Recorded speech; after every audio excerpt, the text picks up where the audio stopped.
Tumefanikiwa kupeleka umeme katika mradi wetu huu wa msongo wa kilovoti 132 kutoka Tabora substation hapa tulipo kwenda Uhuru substation ambayo ni eneo liko Urambo. Tunafuraha sana kwa sababu mradi huu wananchi waliusubiri kwa muda mrefu. Jambo kubwa ambalo tunaomba wananchi ni utunzaji wa miundombinu ile. Imechukua gharama kubwa kwa serikali, lakini pia kwa wao huduma ambayo wameisubiri kwa muda mrefu, basi waweze kutunza miundombinu hii. Tupende sana kuishukuru serikali kufanikisha utoaji wa fedha kugharamia mradi huu. Tunashukuru sana wizara yetu ya nishati inaongozwa na naibu waziri mkuu na waziri wa nishati kwa juhudi kubwa. Yeye amekuwa akipigania sana na kutupa moyo kwamba nyinyi mnaweza kutekeleza hii miradi. Tunashukuru pia TANESCO kutuamini kwa kutupa hii miradi. Mradi huu kiujumla ulianza rasmi mnamo mwezi wa 3 2024 hadi kufikia leo kama mnavyoona mradi umekamilika. Gharama yake kiujumla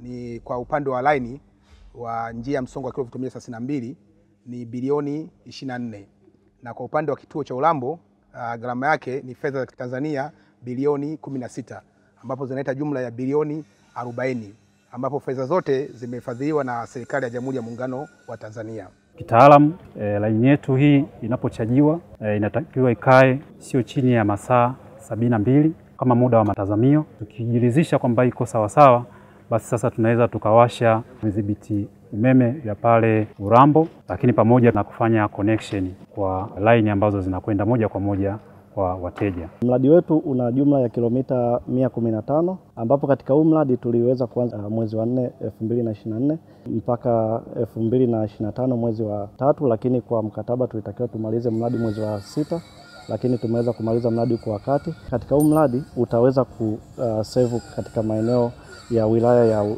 Kaliua na wilaya ya Urambo, ambapo tunapeleka mradi wa msongo wa umeme wa kilovoti 132.